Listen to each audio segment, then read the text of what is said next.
Un grand livre crypté. Un héritier disparu. Et Miss Marple, qui observe tranquillement. Bienvenue sur Détective Eternos, je suis votre hôte Aloïs. Connectez-vous, commentez ci-dessous et indiquez d'où vous venez. J'ai toujours hâte d'avoir des nouvelles de chacun d'entre vous. Commençons. Miss Croswickhall n'avait jamais été aussi splendide. Le soleil du milieu de l'été, tempéré par une brise douce, dansait sur les plateaux d'argent garnis de sandwichs aux concombres et scintillait sur les pichets en cristal de sirop de fleurs de sureau. Lady Alberton, majestueuse en soie lilas et chapeau à large bord, présidait la Garden Fête annuelle, telle une monarque bienveillante, son regard scrutant discrètement la moindre miette sur sa pelouse immaculée. C'était, à tous égards, un événement parfaitement ordinaire, le genre de fête villageoise qui semblait suggérer que le monde extérieur ne pouvait jamais s'immiscer. La chorale de Sainte Mildred venait de terminer son interprétation hésitante de Jérusalem, et le révérend Péteric, le visage rouge et suant doucement sous sa soutane, applaudissait avec un enthousiasme fervent. Des enfants en tablier amidonné se précipitaient entre les tables,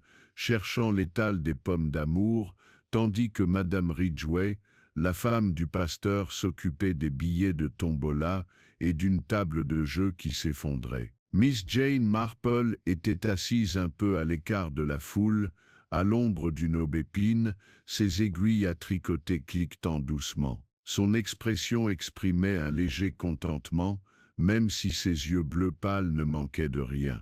Elle remarqua la froideur avec laquelle Lady Alberton accueillit Madame Winifred Greaves, anciennement londonienne et nouvellement installée au village, coiffée d'un chapeau d'une modernité suspecte et dotée d'un don pour les commérages. Elle remarqua aussi la subtile manière dont George Plimpton, le fils du notaire, évitait le stand de limonade où la jeune et plutôt jolie Alice Brun avait passé l'après-midi. Mais rien de tout cela, bien sûr, n'était inhabituel à Saint Olmsted. Le village avait ses rythmes, ses alliances, ses hiérarchies tacites. Ce que Miss Marple trouvait le plus fascinant, c'était la façon dont les gens s'accrochaient farouchement à leurs illusions de normalité. Le premier cri retentit derrière la haie de rhododendrons, près de la serre. Ce n'était pas le cri d'un enfant qui joue, ni même le cri exagéré de quelqu'un qui perd au jeu de la noix de coco. C'était aigu et aigu,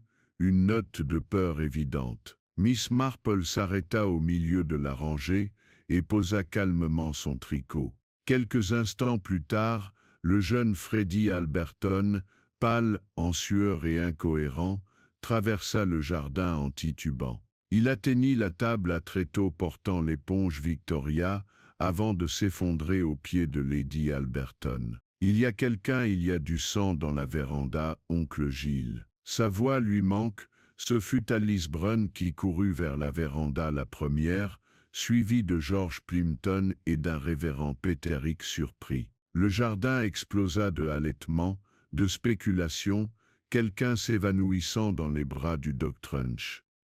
Madame Ridgway pleurait en silence sur sa boîte de tombola. Lorsque la foule atteignit la serre, le corps de Gilles Montberry gisait étendu sur le sol carrelé, un bras tendu, l'autre replié sous lui. Sa tête avait heurté le pied d'une jardinière en marbre, désormais maculée de rouge. Son pince-nez gisait à quelques mètres de là, brisé en deux, mort. Et comme on allait bientôt le découvrir, pas par hasard, Miss Marple, toujours sous l'aubépine, reprit son tricot.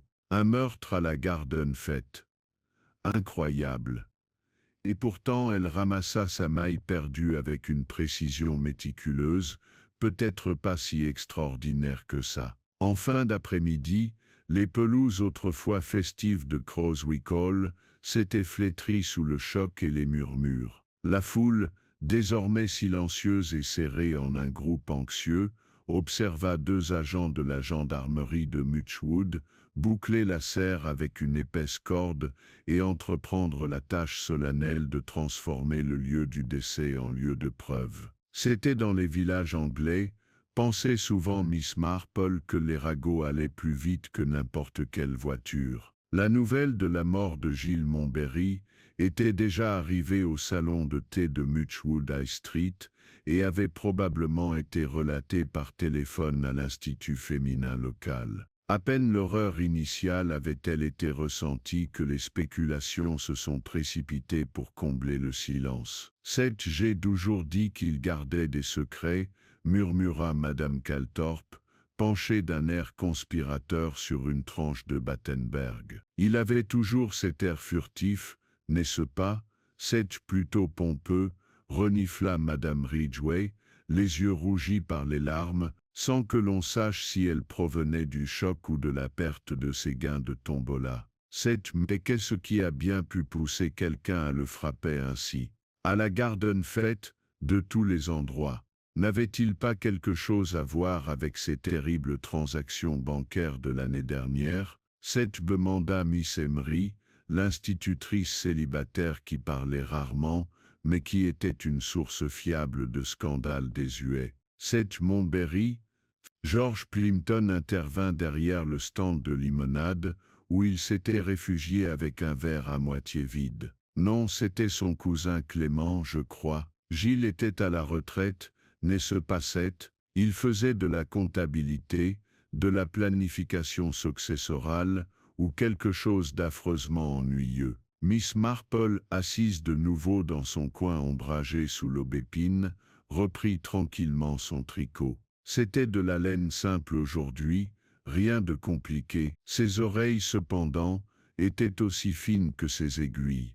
Elle n'avait jamais beaucoup apprécié Gilles Montberry, non pas qu'il fût ouvertement désagréable, loin de là. Il avait toujours été courtois, quoique légèrement condescendant. Mais il y avait quelque chose de cassant dans sa politesse, une rigidité qui ne correspondait pas tout à fait à la nonchalance de la vie de village. Il était revenu à Croswick Hall 2 ans auparavant, après une longue absence de Seth Olmsted. On murmurait qu'il avait gagné de l'argent, ou s'était tiré d'affaires selon la croyance. Miss Marple se souvint de la première fois où elle l'avait revu, debout près du vieux cadran solaire en pierre, près de la haie d'If, comme s'il se déplaçait dans un paysage qu'il ne reconnaissait plus. Un homme d'habitude, avait-elle remarqué, et pourtant quelqu'un qui fuyait quelque chose. Et ceux qui fuient leur passé le portent souvent en eux.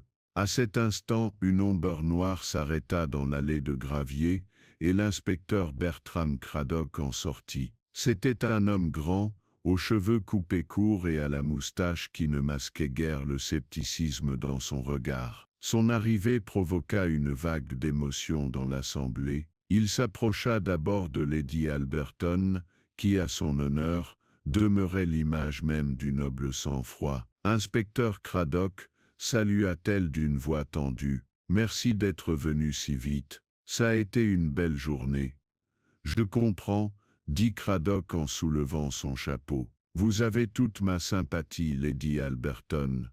J'aurais besoin d'une liste de toutes les personnes présentes aujourd'hui. Et je crois que le corps n'a pas été déplacé. » « Non, dit-elle. J'ai insisté pour qu'il reste intact, malgré le profond désarroi de certains invités, notamment de la jeune Miss Brent. » Craddock hocha la tête et fit signe aux agents de commencer à recueillir les dépositions. La fête était devenue une scène de crime, et les fêtards étaient moins réticents. « Moi, monsieur, dit d'une voix douce. C'était Miss Marple qui s'était avancée discrètement. Elle adressa un sourire discret à l'inspecteur. « Oui, madame, j'espère que cela ne vous dérangera pas. »« Oui, dit-elle, oui, mais je crois pouvoir vous être d'une aide précieuse. J'ai observé par hasard certains comportements pendant la fête, qui, compte tenu de ce malheureux événement, pourraient être intéressants. » Craddock lui lança un regard poli mais réservé. Il avait déjà croisé Miss Marple lors d'une affaire désagréable dans le Devonshire, et savait pertinemment que sous sa douceur se cachait un esprit plus incisif que beaucoup à Scotland Yard. « Tout ce que vous remarquerez sera le bienvenu, dit-il prudemment. » Miss Marple inclina la tête. « Je trouve étrange que M. Montberry a passé la majeure partie de l'après-midi loin du rassemblement principal. Il semblait quelque peu agité. À un moment, il eut une conversation plutôt feutrée avec un monsieur que je ne reconnais pas immédiatement. Cela ne dura pas plus d'une minute, mais M. Montberry semblait contrarié. « Pouvez-vous décrire cet homme, Seth ?»« Pas bien, admit-elle, mais je crois qu'il était lié au cabinet d'avocat de M. Lenton, un associé junior peut-être. Il avait la posture raide de quelqu'un qui n'était pas habitué à la tromperie. » Craddock griffonna un mot et regarde la foule par-dessus elle. « Et avez-vous entendu un bout de leur conversation, Seth ?» Seulement le dernier mot de M. Montberry. Seth registre 7. Un choix curieux, vous ne trouvez pas, Seth?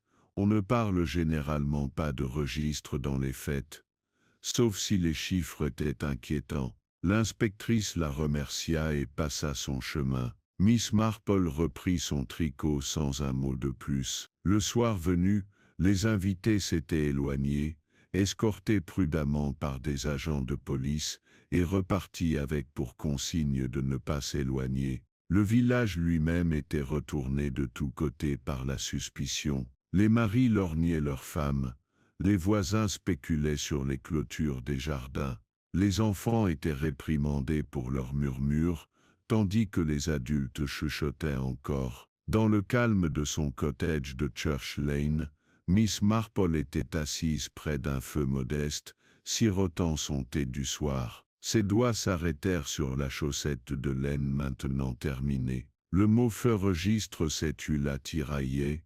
Un registre par nature était le gardien des vérités sur les dettes, les profits, les soldes depuis longtemps en suspens. Et Jill Montberry, malgré son charme apparent, avait vécu une vie où ces soldes peuvent ne pas toujours rester nets. Elle jeta un coup d'œil vers la fenêtre obscure, où le village dormait mal à l'aise sous le clair de lune. Ce n'était pas un crime passionnel, elle en était certaine. Cela avait le goût du règlement de compte. Le matin à Sam Olmsted arriva avec un calme hésitant, comme si même les oiseaux craignaient de rompre le charme inquiétant qui s'était installé sur le village. Le brouillard s'accrochait aux ais et aux toits, adoucissant les lignes nettes des cottages et dissimulant les regards attentifs échangés à travers les rideaux de dentelle. Il était rare que la tragédie frôle si près de la mort à Sam Olmsted. Ici, la mort était généralement un événement digne vécu en douceur dans les chambres avec les visites du vicaire et les adieux chuchotés. Mais un homme tué en plein jour au milieu des guirlandes et des scones à la confiture, c'était tout autre chose.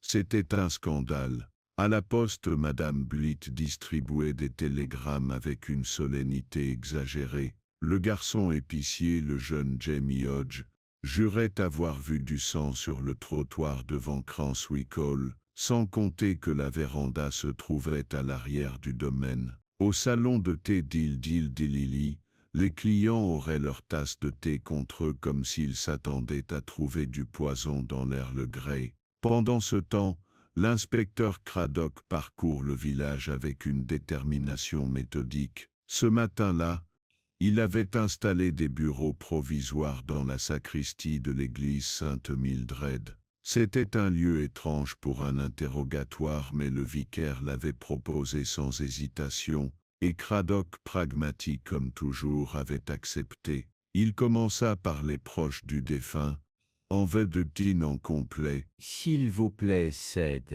dit Craddock, assis derrière la table en chêne usé. « Tas de Frédéric Giles Alberton, c'est, » répondit le jeune homme en s'agitant mal à l'aise. « En fait de peu de non que c'est qu'elle. » L'inspecteur l'observa un instant. 18 ans, peut-être 19 ans, cheveux blonds à couper, pâle de choc ou de culpabilité.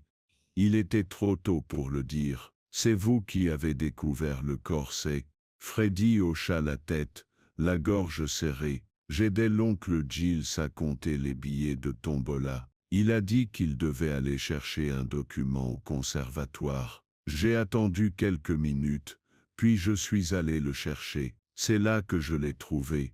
Craddock se pencha en avant. Y avait-il quelqu'un d'autre dans les parages C? Je n'ai vu personne. Mais les portes du jardin latéral étaient ouvertes. Savez-vous si votre oncle avait des ennemis? Freddy cligna des yeux. Des ennemis? Non, monsieur. Il restait généralement discret, un peu irascible, je suppose, mais je ne l'ai jamais vu se disputer avec qui que ce soit. Craddock insista. Et quel genre de document cherchait-il? Je l'ignore. Quelque chose à propos d'un registre de dons. Lady O'Berton tient un registre de toutes les finances de la fête. L'oncle dit qu'il fallait le vérifier avant l'annonce des sommes de la tombola. L'inspecteur le remercia et convoqua pour le prochain entretien. Tout au long de la matinée, les déclarations des invités et des villageois commencèrent à esquisser le profil d'un homme dont la vie n'était peut-être pas aussi paisible qu'il le paraissait. Il y avait des contradictions, de vagues souvenirs, et un nom qui revenait plus d'une fois, c'est Alice Brent. Elle arriva peu après 11 heures, accompagnée de Madame Ridgway, qui la protégeait d'un air protecteur. Alice était pâle, son éclat habituel s'était estompé, et ses yeux se posèrent sur les fenêtres comme si elle aspirait à s'échapper. Craddock lui fit signe de s'asseoir. « Mademoiselle Brent, j'apprécie votre coopération. » Alice hocha la tête, la voix tremblante. « C'est horrible. Je n'arrive pas à croire que ce soit vrai. Étiez-vous présent lors de la découverte du corset? » Oui, l'un des premiers à atteindre la véranda. George et le révérend Pesserick étaient derrière moi. Monsieur Montberry était allongé sur le côté. J'ai vu le sang. L'inspectrice laisse un silence s'installer entre eux un instant. Aviez-vous parlé à Monsieur Montberry ce jour-là? Elle hésita, brièvement. Il s'approcha du stand de limonade. Il ne dit pas grand-chose. Il demande juste où était Lady O'Berton. Était-ce inhabituel? Il est un peu à demi Alice. Il m'ignorait généralement. J'avais toujours l'impression qu'il me méprisait. Pourquoi dites-vous cela? À cause de qui je suis, dit-elle doucement. Parce que je ne suis pas d'ici. Mon père était chef de gare. Il est mort jeune. Je suis venu à cette Olmsted pour vivre chez ma tante, et je suppose que certaines personnes ne m'ont jamais vraiment accepté. Craddock griffonna dans son carnet. Et vous avez remarqué quelque chose d'inhabituel dans le comportement de Monsieur Montberry avant la fête? Alice se mordit la lèvre. Je crois qu'il était inquiet. Il semblait distrait, et il avait mentionné quelque chose d'étrange il y a quelques jours, quand j'avais apporté une livraison à Cranswick. Qu'est-ce que c'était? Il m'a demandé si je connaissais le safran. Craddock leva les yeux. Du safran? Oui, l'épice. Il dit c'est drôle, le safran. Si vif, si amer. On oublie toujours son prix. Puis il s'éloigna. L'inspecteur fronça légèrement les sourcils. C'était une remarque étrange. Mais d'un autre côté, les remarques étranges ouvraient souvent la voie immobile. Pendant ce temps, Miss Marple n'était pas restée inactive. Elle avait passé sa matinée à errer tranquillement dans le village, échangeant des mots aimables avec les commerçants et les voisins. Chez l'épicier, elle avait acheté une boîte de lait concentré, dont elle n'avait pas besoin, et chez la couturière, elle avait complimenté une affreuse blouse mauve que personne d'autre n'achèterait. Chaque étape, aussi anodine soit-elle, était une page dans le grand livre social de St. Olmsted. À la bibliothèque, Miss Marple s'attarda sur le rayon d'histoire locale. Elle y trouva un mince volume relié en cuir vert, Cranswick and the Eastern Fence a Regional History. L'ouvrage était écrit par un certain Thomas Montberry, le père de Gilles. Elle lut lentement, avec l'attention aiguë de quelqu'un qui sait lire entre les lignes. À la page 42, elle trouva une brève mention du commerce du safran. Cet Olmsted semblait-il, avait autrefois fait partie d'un réseau de villages réputés pour leur culture, disparu depuis longtemps avec l'essor des importations et la guerre. Et pourtant dans l'index du livre, se trouvait un nom auquel elle ne s'attendait pas, Sepp Eleanor Greaves. Madame Winifred Greaves, veuve, digne et récemment arrivée de Londres, avait été présentée à un thé quelques mois auparavant, mais Eleanor Eve, c'était un lapsus de la part d'une personne familière. Trop familière. Miss Marple emprunta le livre et rentra chez elle pour le thé, l'esprit hanté par une curieuse question. Pourquoi un homme parlerait-il de safran avant sa mort? Et pourquoi une référence historique inclurait-elle le nom d'une femme sans lien connu avec le village C, alors que le soleil commençait à décliner derrière le clocher de l'église, projetant des reflets dorés sur les toits de chaume de Saint-Est. Olmsted, une étrange pensée commence à germer dans l'esprit de Miss Marple. Le safran, brillant, amer et terriblement facile à falsifier, une épice certes, mais aussi un avertissement, et à la tombée de la nuit, elle sentit qu'il commençait à peine à comprendre quel genre de jugement avait été perdu dans leur paisible village. Le jeudi matin, le rythme de vie du village avait pris un rythme particulier, où la curiosité bourdonnait sous la surface de chaque interaction ordinaire. Les conversations sur la météo étaient désormais teintées de suspicion, et les regards autrefois échangés avec désinvolture s'étaient prolongés, chargés de non-dits.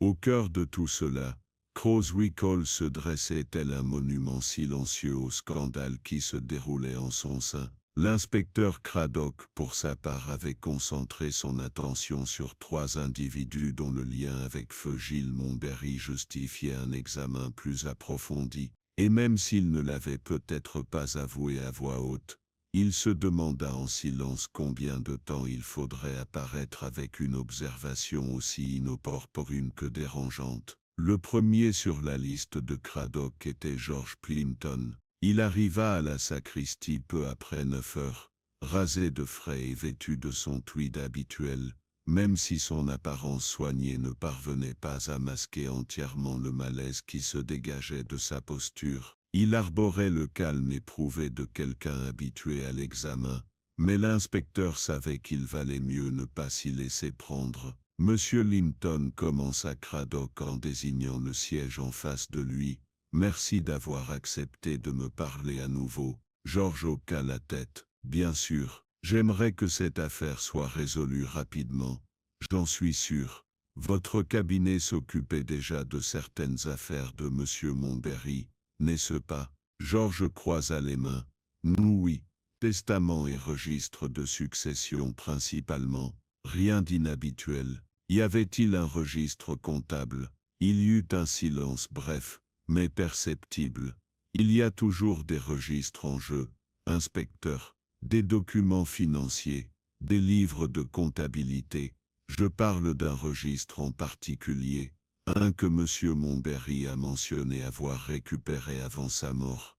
George fronça les sourcils. Je crains de ne pouvoir vous aider. S'il avait quelque chose en sa possession, cela ne provenait pas de nos bureaux. Nous n'avons reçu aucun document de sa part depuis des mois.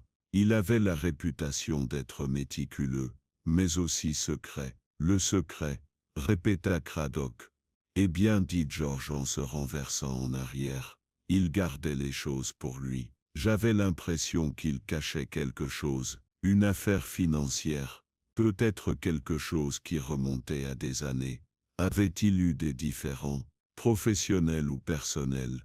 Un autre silence, pas à ma connaissance. Cependant, si je puis dire, il n'inspirait pas d'affection à la plupart. Il était, comment dire, contenu. L'inspecteur le laissa partir après quelques questions supplémentaires, observant l'homme sortir les yeux plissés. Ce n'était pas tout à fait la démarche de l'innocence. Vient ensuite Madame Winifred Greaves. Elle arriva vêtue d'un tailleur bleu marine impeccable, son chapeau posé à l'angle parfait, et son sac à main serré comme s'il contenait quelque chose de plus précieux que des gants et des pastilles à la menthe. Cette Moss. Je comprends que cela doive être désagréable, Moss, commença Craddock. Madame Greaves inclina la tête. Cette Moss.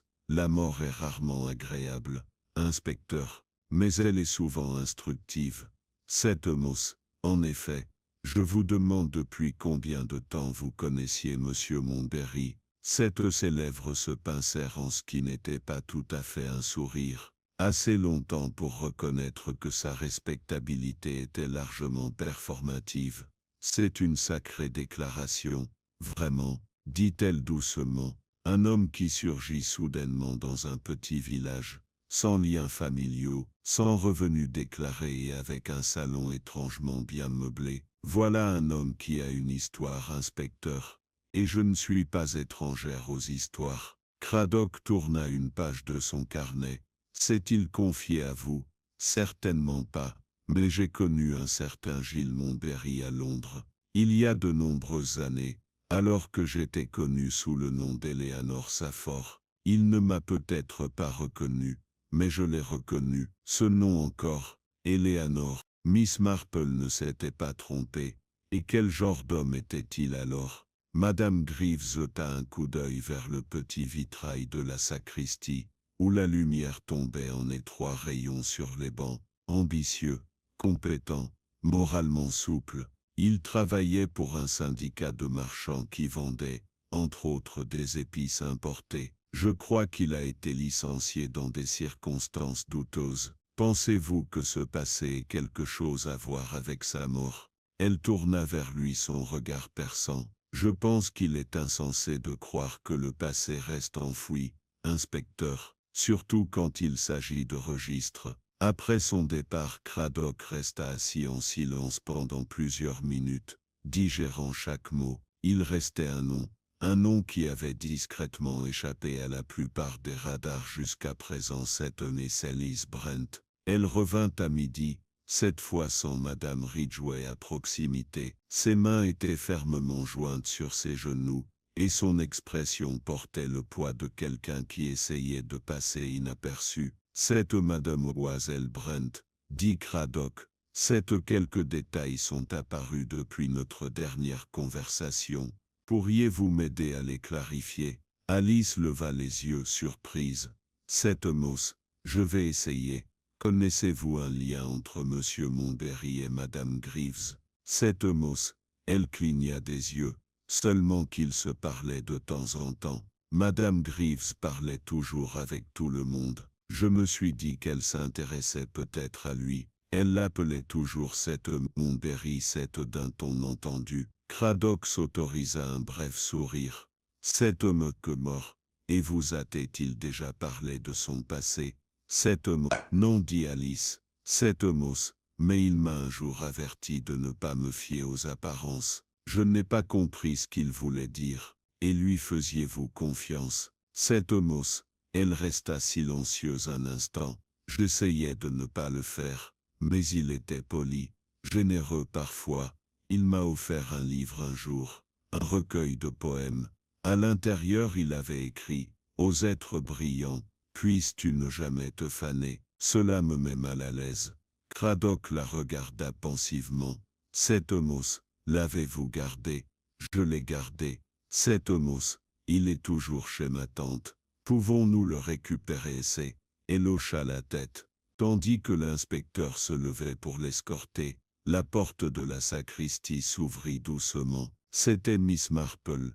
Elle n'avait été ni convoquée ni annoncée, et pourtant elle était là, sa présence aussi discrète et inévitable que le tic-tac d'une horloge de village. Ambevisa Thomas, vos sur-inspecteur dit-elle avec un sourire courtois.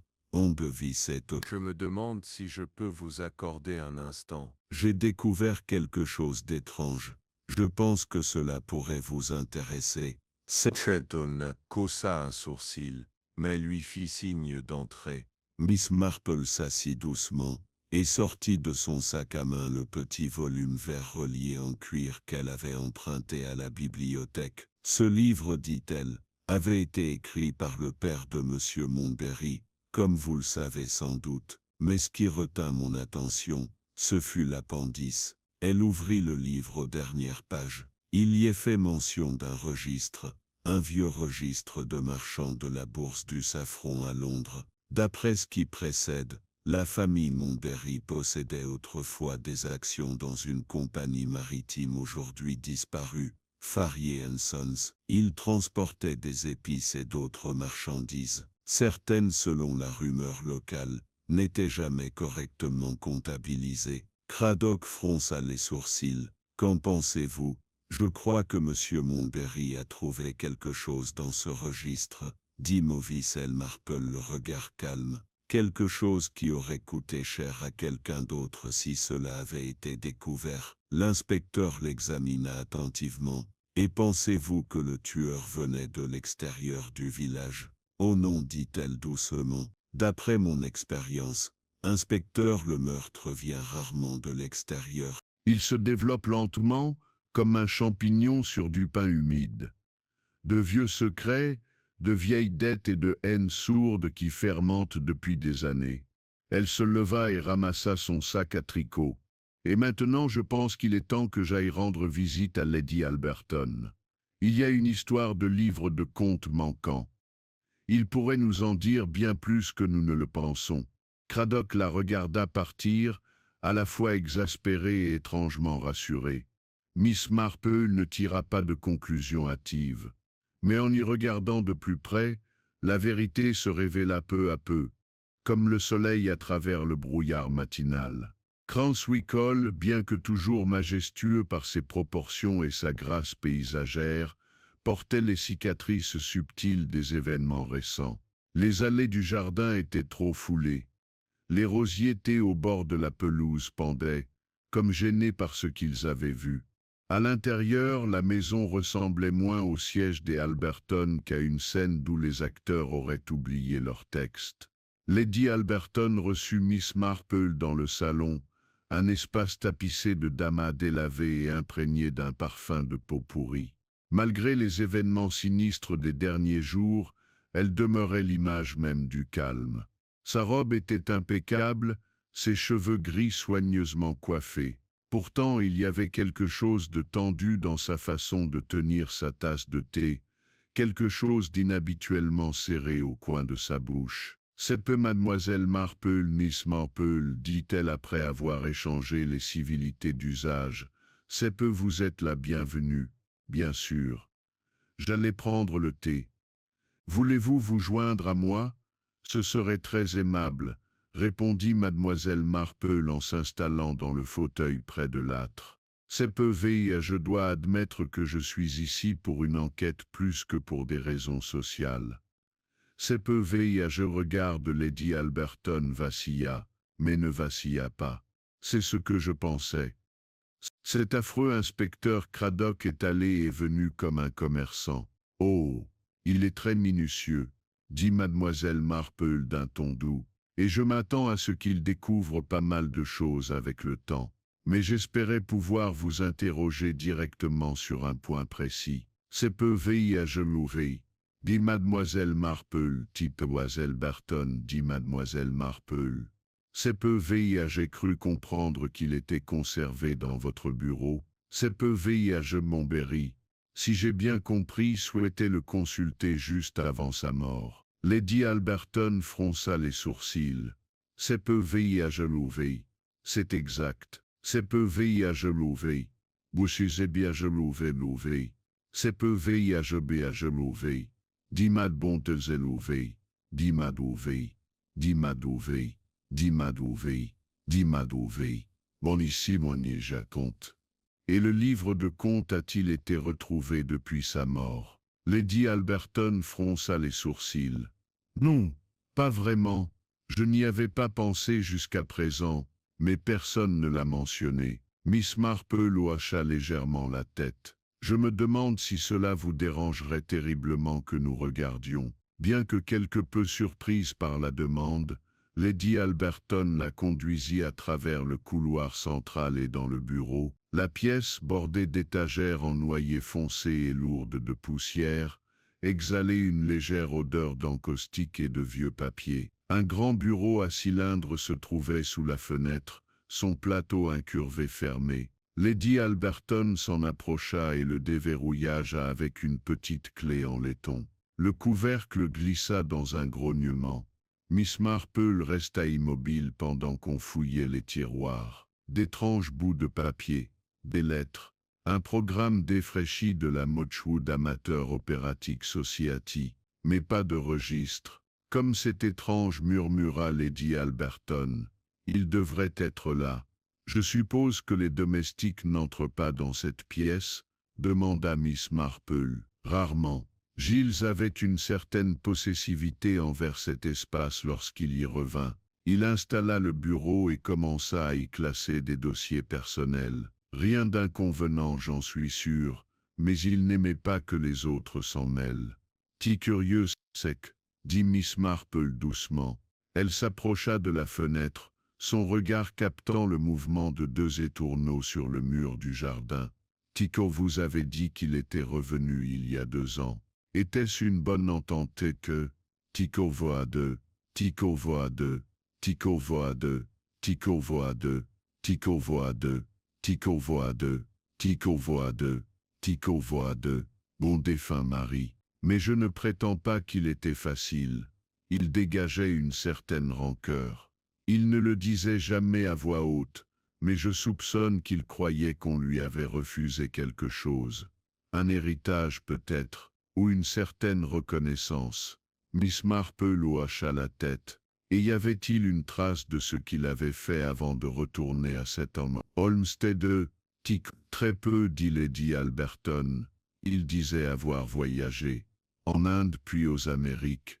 Il évoqua un bref emploi dans une maison de commerce, mais ne le nomme jamais. J'en déduisis que son travail avait été ennuyeux ou infructueux. Le regard de Miss Marple s'attarda sur le tiroir vide. Tenez-vous des carnets personnels, des journaux intimes? Pas que j'en ai jamais vu, dit Lady Alberton en jetant un coup d'œil vers la cheminée. Pourtant il écrivait souvent tard dans la nuit, des pages et des pages. Je supposais que c'était des lettres ou des calculs, ou une confession, murmura Miss Marple presque trop basse pour être entendue. Lady Alberton se tourna vers elle. « Croyez-vous qu'il ait des ennuis ?»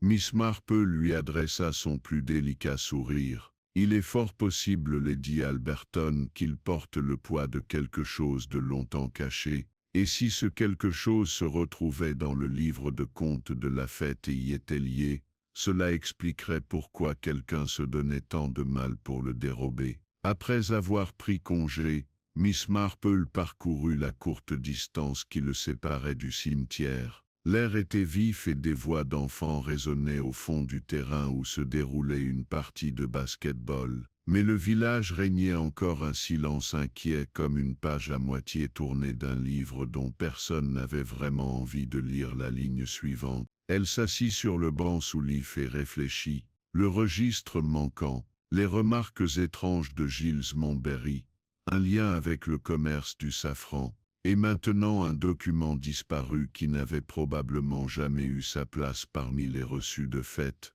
Alors qu'elle commençait à rassembler ses pensées, des pas crissaient sur le chemin de gravier derrière elle. Miss Marple, elle se retourna et vit le révérend Péterick s'approcher, sa soutane légèrement effilochée, le visage rouge de brise. « Révérend, dit-elle chaleureusement, je suis contente de vous avoir trouvé. Vous avez parlé à l'inspecteur Craddock, je suppose. Oui, il est très consciencieux. » Péterick parut peiné. Oui, assez. Mais je dois avouer que je ne lui ai pas tout raconté ce que j'ai vu ce jour-là. Miss Marple haussa un sourcil mais ne dit rien.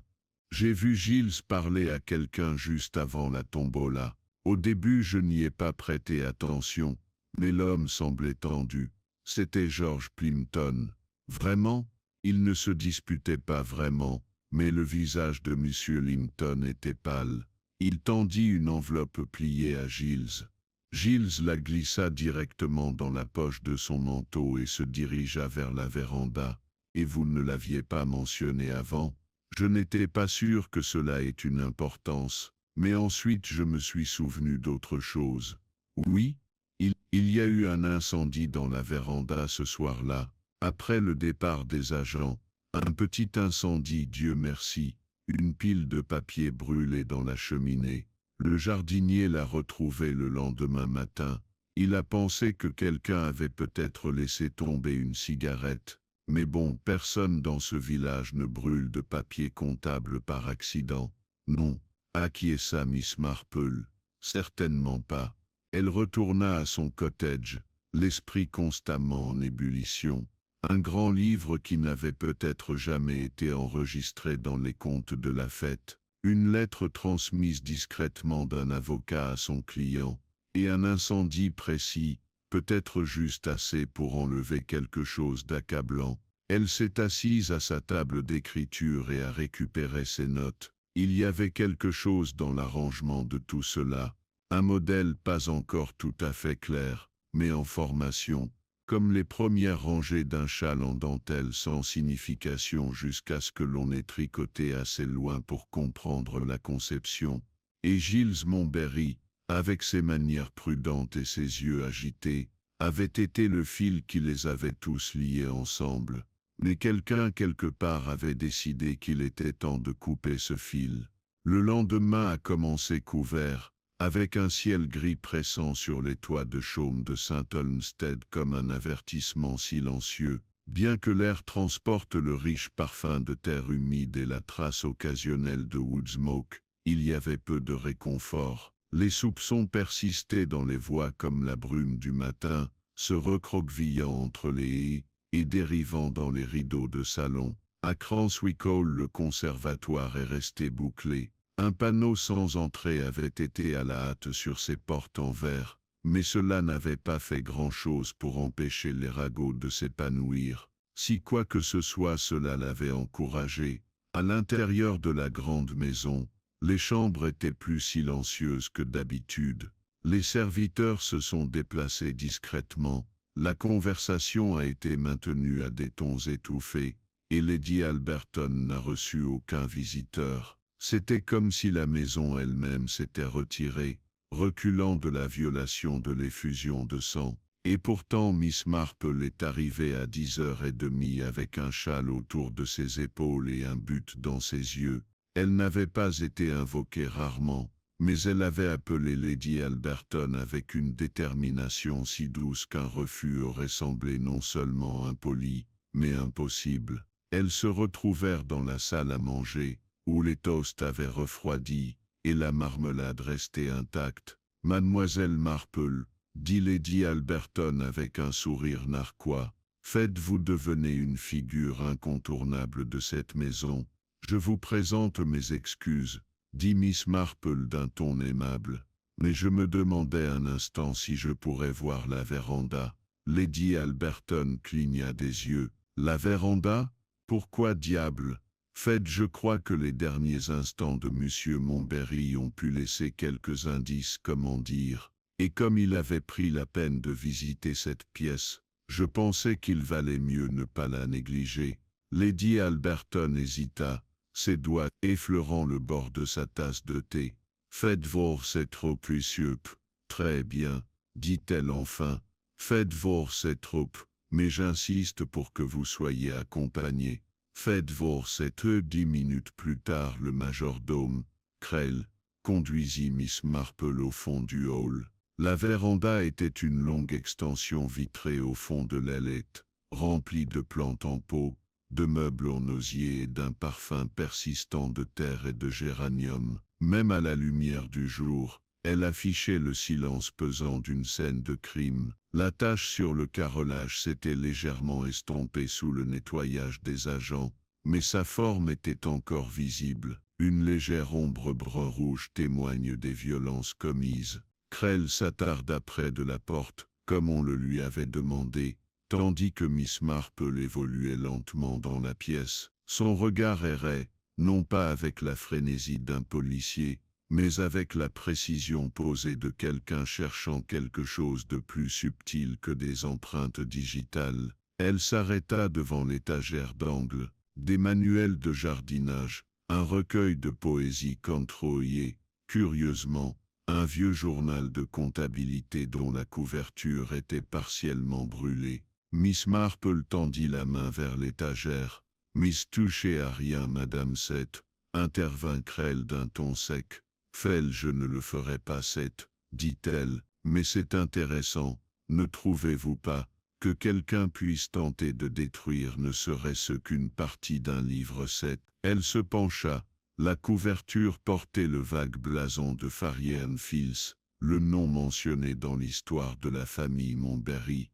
Elle fit signe à Krell. « Auriez-vous l'amabilité de dire à Lady Alberton que je pense que cet objet devrait être apporté à l'inspecteur Craddock Seth ?» Krell s'inclina avec raideur. « Comme vous voudrez, madame. » Lorsqu'il partit, Miss Marple resta seule parmi les plantes et l'ombre. Elle porte son attention sur le rebord de la fenêtre. Quelques feuilles mortes y jonchent le sol. À proximité, un pot en terre cuite était renversé, probablement renversé pendant la bagarre. Mais il y avait autre chose, quelque chose que la plupart ne remarqueraient pas. Un petit morceau de papier coincé derrière la plinthe, presque caché par une fougère rampante. Miss Marple se pencha avec précaution et le récupéra. C'était le coin d'une lettre brûlée, déchirée, mais partiellement lisible. L'écriture était soignée, presque crispée.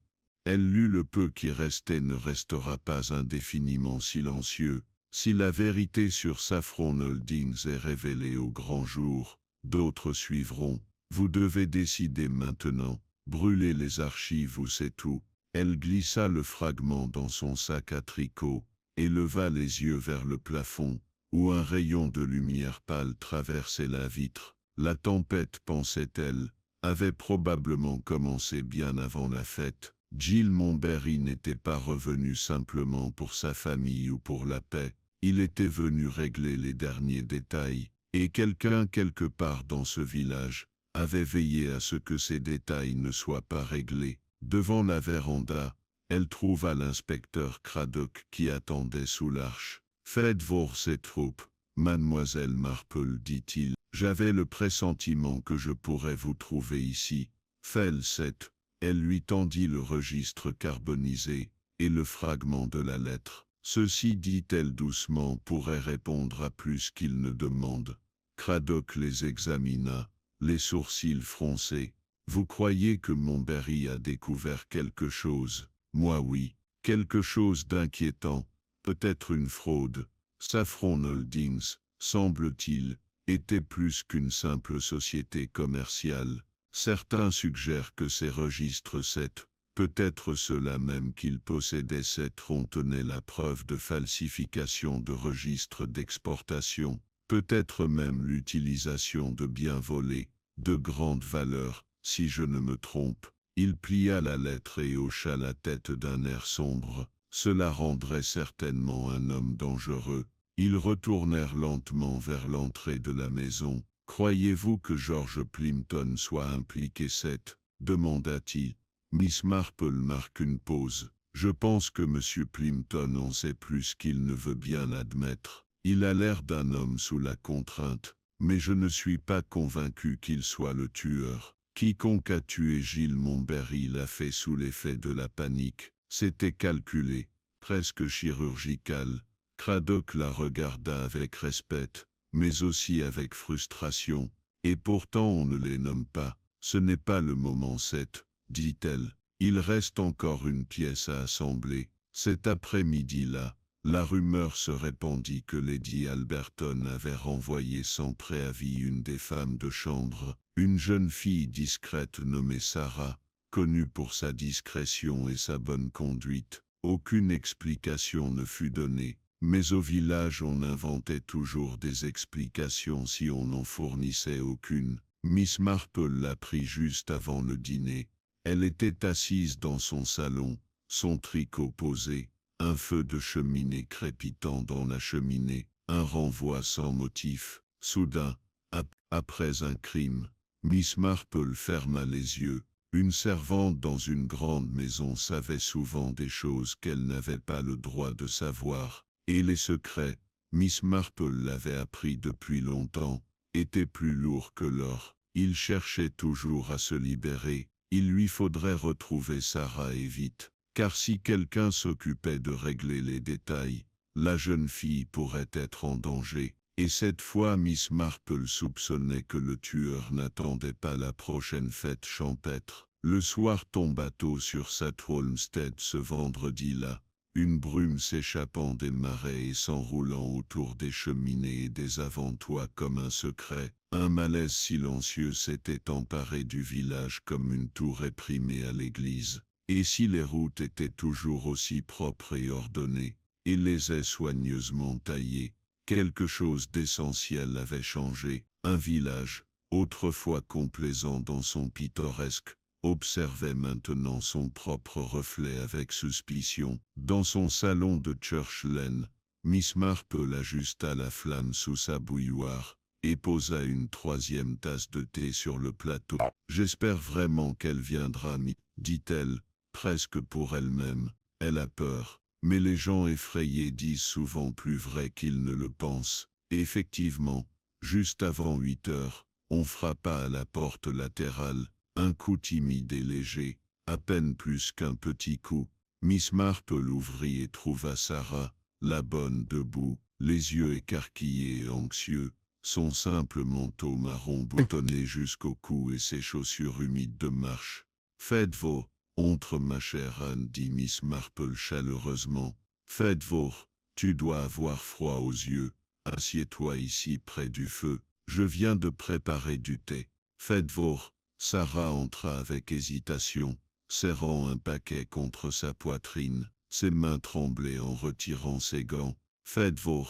Je n'étais pas sûr de devoir venir, Anne Telmuoko, murmura-t-elle. Eh bien, vous avez été congédiée assez brusquement. Dit Miss Marple en versant doucement le thé. Faites vos, et sans explication valable. En plus, faites vos.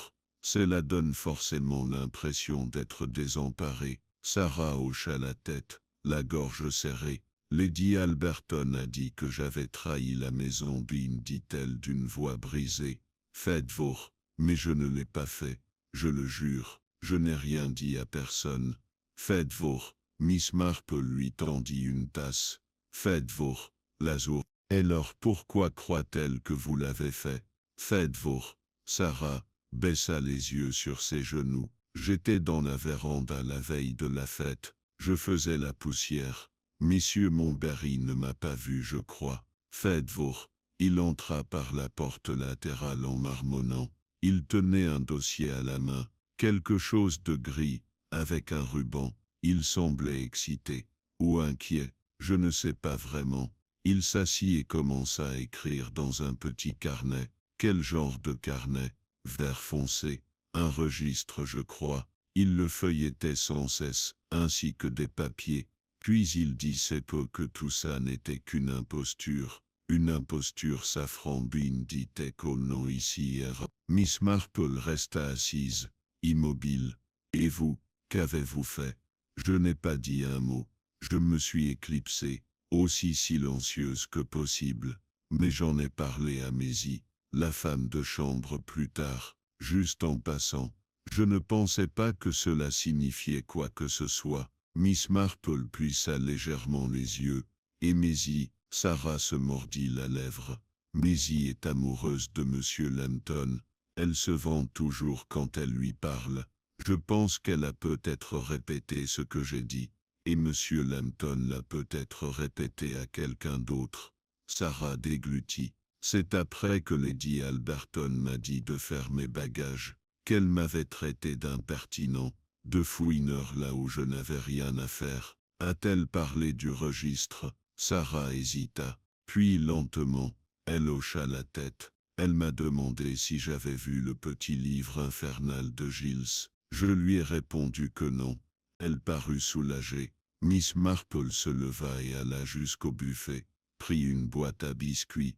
Elle la posa sur la table et l'ouvrit, révélant son matériel de couture soigneusement rangé. « Sarah, dit-elle gentiment, je crois que tu n'as rien fait de mal, mais quelqu'un dans ce village a fait beaucoup de mal, et ton honnêteté pourrait aider à arranger les choses. La jeune fille cligna rapidement des yeux, puis murmura: crois-tu qu'ils vont essayer de me faire du mal? Je pense, dit Miss Marple avec une précision calme, que quelqu'un réfléchit déjà au meilleur moyen de faire taire ceux qui en savent trop. Mais je pense aussi que la vérité est désormais trop confuse à l'air libre pour être balayée facilement. Miss Marple envoie Sarah chez un cousin à Mouchwood le soir même, entassée dans une voiture avec la consigne stricte de n'ouvrir la porte à personne. Au matin, elle reprit ses occupations quotidiennes, s'arrêtant chez le primeur, prenant son journal et passant devant la boulangerie, où un plateau de brioche au citron avait déjà disparu malgré le brouillard. Mais pendant tout ce temps, son esprit tournait, enchaînant noms et visages, bribes de conversation entendues, gestes passés inaperçus. Le puzzle, même s'il manquait une pièce, était presque terminé. À midi, l'inspecteur Craddock convoqua George Lambton pour un second interrogatoire, cette fois non pas à la sacristie, mais à la gendarmerie de Mouchwood. George arriva, raide, une mallette à la main. Son col était trop serré et ses réponses trop préparées. « Monsieur Lambton, dit Craddock sans préambule, nous avons reçu de nouvelles preuves, tant physiques que testimoniales, qui vous place en contact avec Giles Montbarry quelques heures avant sa mort. De plus, il semble que vous lui ayez remis des documents relatifs à une société commerciale disparue, Saffron Holdings. Sedgemoor. George plissa les yeux. Sedgemoor, je vous ai déjà dit que je m'occupais de ces affaires de manière limitée. Je lui ai remis une enveloppe scellée, certes, mais je ne savais pas ce qu'elle contenait. Sedgemoor. Craddock croisa les bras. Nous pensons qu'elle contenait un extrait d'un registre, un document impliquant certains individus dans un stratagème impliquant de fausses exportations de safran, de thé et même de textiles. George hésita, la langue brièvement tirée au coin de la bouche. Sedgemoor, on m'a demandé de remettre l'enveloppe, que dit-il finalement? Sedgemoor, par Madame Greaves. Elle m'a dit que Montbarry la faisait chanter. Du chantage? George acquiesça. Elle disait avoir découvert quelque chose d'il y a des années, quelque chose lié à son défunt mari. Montbarry menaçait de le révéler si elle ne le payait pas. Et l'a-t-elle fait? Je ne sais pas. Elle ne l'a pas dit. Juste qu'elle avait besoin que le document lui soit rendu.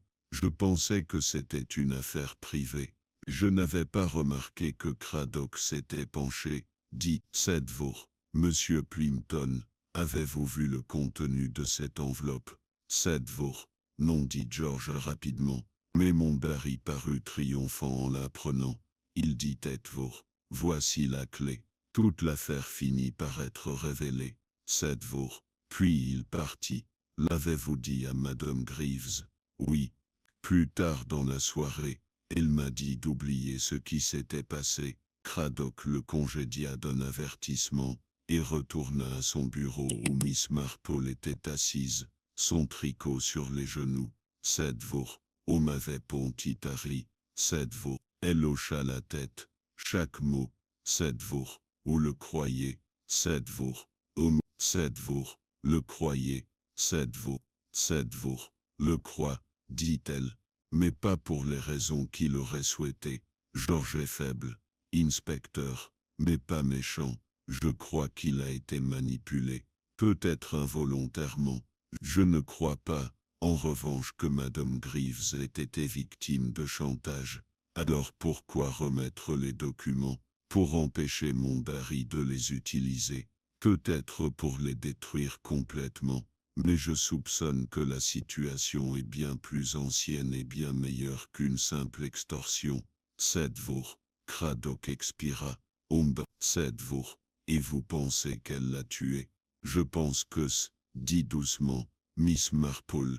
Sedgemoor. Que quelqu'un d'autre l'a peut-être fait. Quelqu'un d'encore plus proche des secrets de Giles Montbarry. Sedgemoor. Elle se leva, ses aiguilles cliquetant doucement dans son sac à main.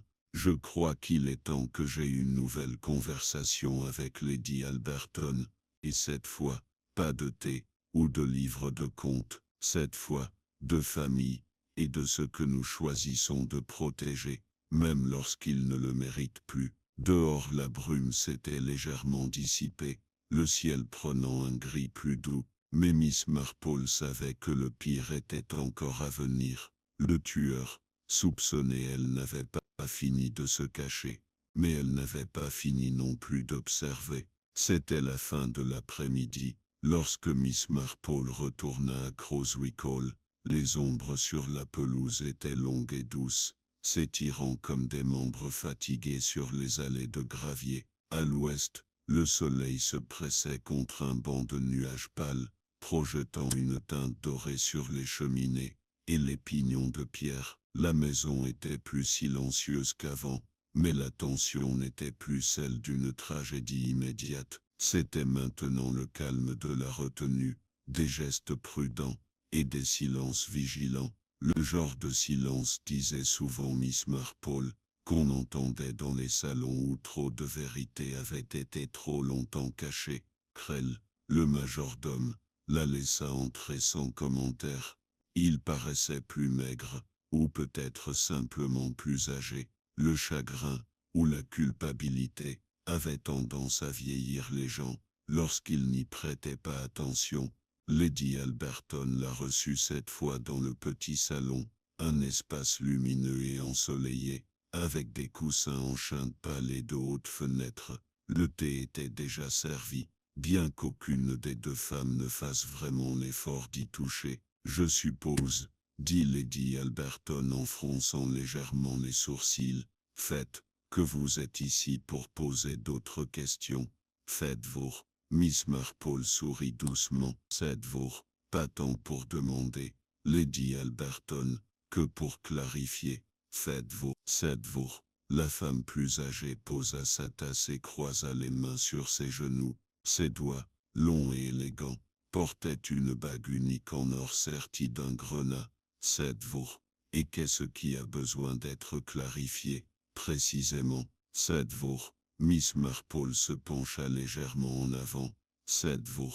Je pense que dit-elle, faites-vous, que Monsieur Montbarry a découvert quelque chose de longtemps enfoui, pas seulement un projet commercial ou une vieille maison de commerce, mais quelque chose de personnel, quelque chose qui aurait pu sembler, aux yeux de la mauvaise personne, valoir la peine d'être tué pour le garder caché. Faites-vous. Lady Alberton ne dit rien, son expression ne vacilla. Voyez-vous, poursuivit Miss Marple, j'ai une théorie. Qui sait? C'est peut-être faux, Sep. J'ai souvent tort avant d'avoir raison, c'est. Mais je pense que Gilles Montberry est revenu dans ce village avec d'autres préoccupations que les archives successorales. Je pense qu'il est revenu parce qu'il commençait à soupçonner la vérité sur une affaire familiale. Quelque chose vous concernant. Lady Alberton cligna lentement des yeux. C'est une implication très grave, Miss Marple. Oui, acquiesça la vieille femme. Mais voyez-vous, les secrets ont une façon particulière de voyager, même à travers les décennies. Surtout quand il s'agit de registres. Ils enregistrent les dettes, après tout, et certaines dettes sont émotionnelles. Le silence entre eux se prolongea. Finalement, Lady Alberton prit la parole. Sep, je suppose qu'il est inutile de le nier maintenant, dit-elle à voix basse. Il avait posé des questions, pas ouvertement, pas au début, mais je le voyais à son attitude, à la façon dont il me regardait, à la façon dont il commençait à visiter les anciens bureaux d'archives de Muchwood. Il commençait à soupçonner qu'il n'était pas simplement un cousin de mon défunt mari. Miss Marple hoqua légèrement la tête. Say, vous croyez qu'il était un demi-frère? Say. Oui, dit-elle. Le père de mon mari, Henry Alberton, était connu pour avoir eu quelques indulgences lors de ses voyages à l'étranger. La mère de Gilles, Clara Montberry, était autrefois domestique ici à Croswick. Elle disparut brusquement après quelques mois de service. Nous apprîmes plus tard qu'elle avait un enfant, Gilles. Je ne pense pas que ce soit une coïncidence. Votre mari le savait-il? Je crois qu'il le savait. Il n'en parlait jamais, mais je me souviens du tremblement de ses mains lorsqu'il vit Gilles pour la première fois. Des années plus tard, il y avait de la reconnaissance et de la peur. La voix de Miss Marple resta calme. Et l'héritage c'est? Lady Alberton esquissa un sourire sec et amer. Ah, le cœur du problème. Voyez-vous, il n'y avait aucune revendication légitime, aucune menace légale. Mais Gilles avait les yeux Alberton. Le même menton. Il avait du sang, sinon un nom. Mon mari lui versait une rente annuelle pour rester loin, pour vivre à l'étranger. C'était l'arrangement, non dit mais réel. Mais après la mort d'Edward, Gilles est revenu. Je crois que l'argent s'est arrêté. Ou alors ça ne lui semblait plus suffisant. Et Gilles avait décidé que le silence n'était plus acceptable. Alors il s'est mis à fouiller, dit Miss Marple. À fouiller le passé.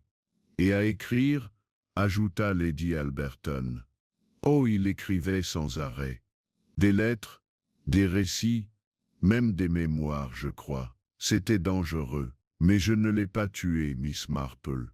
Je le voulais peut-être, mais je ne lui ai pas ôté la vie. Miss Marple observa attentivement. Mais vous avez bien congédié la servante qui avait peut-être vu quelque chose. Lady Alberton baissa les yeux. Oui, c'était stupide. Paniqué, même. Je craignais que Sarah n'ait entendu une des remarques les plus acerbes de Gilles. Je ne savais pas ce qu'elle dirait, ni à qui. Et le registre manquant, je ne l'ai jamais vu, mais je crois que Gilles avait l'intention de l'utiliser pour dénoncer quelqu'un. Pas moi. Miss Marple attendit. Lady Alberton soupira. Il allait affronter Madame Greaves. Eleanor, dit Miss Marple doucement. Oui. Elle connaissait le nom Alberton de son époque londonienne. Elle était mariée à un homme qui avait fait des affaires avec mon beau-père. La compagnie maritime Farrier Hanson était autrefois liée à nos avoirs. Il y avait des accusations de blanchiment, de vol de biens, de falsification de manifestes de cargaison. Son mari était impliqué, mais rien n'était prouvé. Je pense que Gilles avait découvert la preuve, ou le croyait, et il comptait la révéler publiquement. Les doigts de Lady Alberton tremblaient, ou en privé, pour obtenir une forme de réparation, peut-être de l'argent, ou une reconnaissance. Je l'ignore, mais je sais que Eleanor n'était pas ravie que Gilles commence à s'immiscer dans son passé. Miss Marple sirota enfin son thé. Était-elle venue à Croswick Hall le jour de la fête? Oui, dit Lady Alberton, même si elle disait que c'était juste pour récupérer ses gains de tombola. Elle semblait nerveuse. Mais quand ne l'est-elle pas? Cette femme traversait toujours la vie comme si quelqu'un l'écoutait à chaque trou de serrure. Miss Marple esquissa un faible sourire. Elle avait peut-être raison. Après le thé, Miss Marple traversa lentement le village. Des enfants jouaient près du monument aux morts. Une sonnette de vélo résonna au loin. Quelqu'un cuisinait un plat à la cannelle. Mais derrière les coulisses, le filet se resserrait. Elle voyait maintenant clairement le dessin. Pas un seul meurtre n'était né de la rage ou du hasard, mais un acte délibéré, calculé et planifié, issu d'une histoire à moitié mémorisée et d'une vérité à moitié enfouie.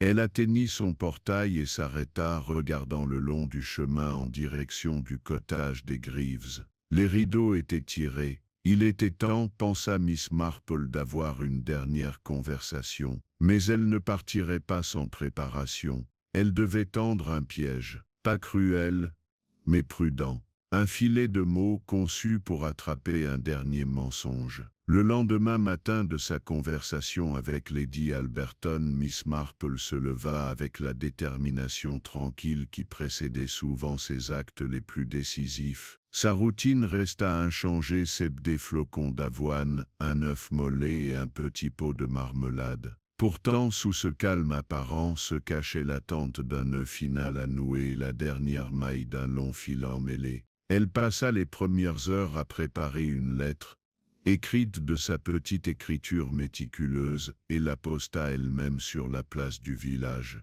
Elle était simplement adressée à Madame Winifred Greaves, Mapololo Cottage. L'enveloppe ne portait pas d'adresse de retour mais exhalait le parfum caractéristique du papier à lettres à la lavande, l'une des signatures discrètes de Miss Marple. Le contenu de la lettre était d'une simplicité trompeuse. Quelques lignes laissaient entrevoir de nouveaux développements dans l'enquête. L'idée que la police avait découvert quelque chose d'important dans les vestiges calcinés de la serre. Une demande polie de rendre visite à Miss Marple à 4 heures précises pour un entretien privé sur une affaire qui pourrait l'intéresser personnellement. Puis elle attendit. À 4 heures précises, Madame Greaves arrive. Elle était impeccablement vêtue, comme toujours, d'un tailleur gris anthracite et de gants assortis. Son chapeau était orné d'un voile qu'elle ne souleva pas. Son entrée fut calme, mais une pointe de tension se lisait dans ses yeux. « Mademoiselle Marple Bees, dit-elle froidement, c'est votre mot était intrigant. J'espère ne pas avoir été trop dramatique. C'est rien de dramatique du tout, Madame Greaves, répondit Mademoiselle Marple en désignant le fauteuil près du feu. Juste une conversation entre deux femmes qui comprennent le poids du passé. Cède Madame Greaves, s'assit sans retirer ses gants. Cédric, je vois. Alors je vous en prie, commencez. Cède Mademoiselle Marple s'assit en face d'elle, les mains soigneusement jointes sur les genoux. J'ai beaucoup réfléchi aux événements entourant la mort de Monsieur Montberry Fodebees, commença-t-elle. Cédric au grand livre disparu. Celui qui, selon Monsieur Montberry, pourrait révéler une vérité plutôt désagréable. Cède Madame Greaves haussa un sourcil. Vous faites allusion à l'affaire Saffron Coldings, je suppose. Cède Mademoiselle Marple hocha la tête. Entre autres choses, il y avait des indices infimes. Vous comprenez que Monsieur Montberry avait découvert plus que de simples anomalies financières. Il avait découvert des schémas récurrents, des noms, des preuves, peut-être que des personnages impliqués, autrefois considérés comme enfouis dans le passé, étaient en sécurité. Et vous croyez que j'étais parmi eux? Demanda Madame Greaves d'une voix sèche. Miss Marple lui adressa le plus doux des sourires. Je pense que vous craignez d'être parmi eux, que la culpabilité soit la vôtre ou celle de votre défunt mari. Je ne peux l'affirmer avec certitude, mais la peur, j'ai constaté, est une puissante motivation. Plus que la cupidité, plus même que la vengeance. Madame Greaves ne dit rien. Mademoiselle Marple poursuivit, le ton légèrement plus ferme. Vous ne connaissiez pas seulement Gilles Montberry. Je crois que vous connaissiez son père, Henry Alberton, peut-être intimement. Vous étiez au courant de l'arrangement conclu pour garder Gilles hors de vue et hors de portée. Vous saviez ce que cet arrangement coûtait non seulement en argent, mais aussi en fierté. Et lorsque Gilles revint posant des questions, vous comprit que votre monde si soigneusement reconstitué était en danger. Vous spéculez bien, Mademoiselle Marple, dit lentement Madame Greaves, mais vous n'apportez aucune preuve. Mademoiselle Marple inclina la tête. Non? Alors peut-être devrais-je mentionner la lettre à moitié brûlée trouvée dans la cheminée de la véranda, celle écrite de votre main. Madame Greaves se raidit. C'est où inspecteur Craddock l'a maintenant dit. Dit doucement Mademoiselle Marple. Il est plutôt doué pour reconstituer les documents endommagés par le feu. C'est étonnant ce qui reste lisible, même après une flamme. Cédouin se fit dans la pièce. Le feu crépita doucement. Dehors, un vent agita le lierre le long du mur du cottage. Voyez-vous, Bees, poursuivit Miss Marple. Vous avez averti Gilles dans cette lettre. Vous lui avez dit que la vérité ne resterait pas éternellement secrète. Vous l'avez exhorté à détruire le registre, mais il ne l'a pas fait. Et vous avez compris, à un moment donné pendant la fête, qu'il ne le ferait jamais, qu'il avait l'intention de tout révéler. Les Alberton, Farrier & Fields, votre mari,